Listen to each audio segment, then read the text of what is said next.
એનો આ છેલ્લું પાર્સલ હો, હવે માલ પૂરો, પાર્સલ બધા પૂરા, છેલ્લું પાર્સલ તમને ખોલીને બતાવું છું.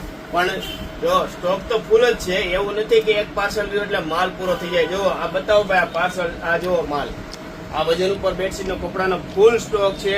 તો ફટાફટ પહોંચી જાજો શિવશક્તિ હેન્ડલૂમમાં. પછી કહેતા ને કે વિનાઈ જો ડિઝાઇન બતાવો છો, એ છે નહીં તમારી પાસે, કારણ કે આ વખતે છે ને બધી પ્રિન્ટ જોરદાર રહેવાની છે. જો આ બધું છે ને ટ્રાઇડન્ટ વેલ્સપન કંપનીનું કપડું છે, એકદમ ફૂલ પન્નામાં રહેવાનું છે. જો જોરદાર બધી પ્રિન્ટ, ગમે એમ વાપરો, ગમે એમ ધોવો, કલર કપડાને કાંઈ ના થાય, કારણ કે આ બધી પ્રિન્ટ છે ને જોરદાર છે. કોટન કપડું, એવી કપડું રહેવાનું છે. તો ફટાફટ શિવશક્તિ હેન્ડલૂમની મુલાકાત લઈ લેજો અને પેજને ફોલો કરી લેજો, કારણ કે હજુ ઘણી બધી પ્રિન્ટો આવી આવવાની બાકી છે.